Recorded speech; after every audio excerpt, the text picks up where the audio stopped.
Every man's here. Every man ready, yeah? Ready.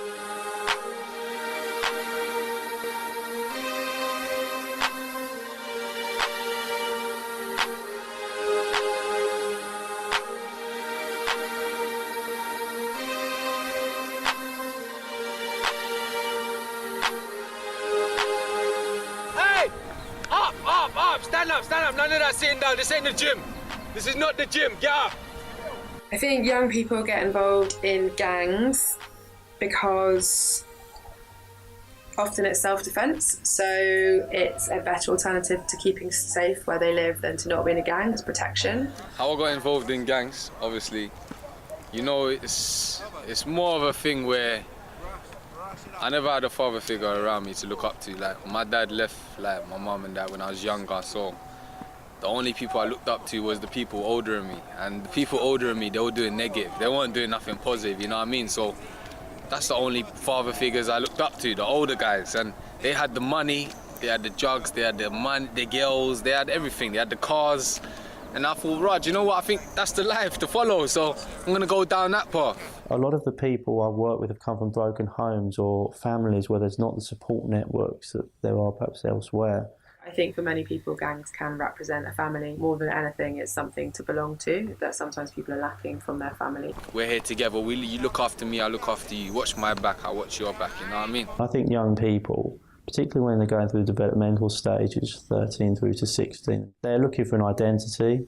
Being part of a gang gives them that identity, it gives them a sense of belonging. It might seem like a happy picture and yeah, the money and the flossing and that, but I know when they're behind those closed doors, the stress that's on their head. Who's coming for me? How am I going to do my next move? How am I going to get this money? Rare.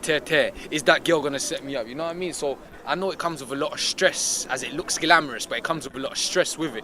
I think the prison system as a general entity needs to be more specific about what it's there to achieve, whether it is a punishment or rehabilitative process. I think that if you're on a sentence of less than 12 months, then it does even less of the job. Over 75% of young people reoffend who get put into prison, and I think 55% of adults. If everybody decided in some capacity to offer an apprenticeship, to employ someone, to mentor someone, like it doesn't have to be via an organisation, but basically everybody did one good thing to one person who's not related to them, then I think it would change attitudes. I think people would actually realise that there isn't a them and us, but actually we're people and you're born into a lottery of life and some people aren't as lucky as everybody else. As a business manager, if someone is put in prison for theft, then obviously my instinct is going to tell me that I'm not going to want them here, I'm not going to be able to trust them. Second opportunities like in life, they're extremely important,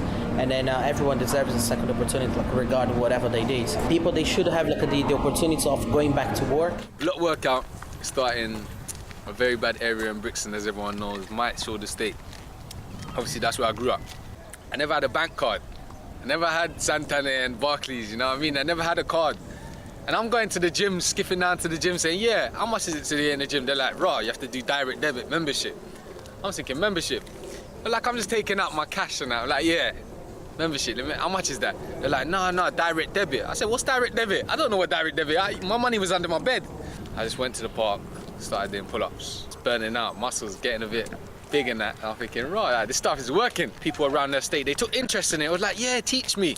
I'm like, teach you? It's only a pull-up. Get off your knees now, when you're going back. Get off your knees now. Get off your knees. Get off your knees. Let's go. I don't care how old we are. Let's go. Well done. Block workout thing, like, it's to help these boys. It's more than a workout. It's a lifestyle, you know? It's taking that same mentality of training of mind over matter, to never give up.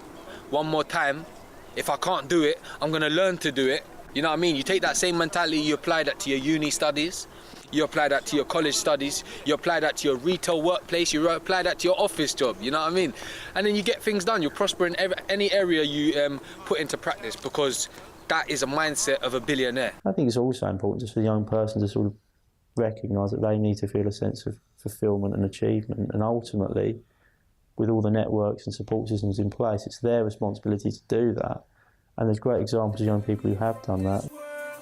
Deliver me from this world. Deliver me, God, deliver me. there's some mountains you can climb by yourself, but there's some mountains that you need a team to climb with.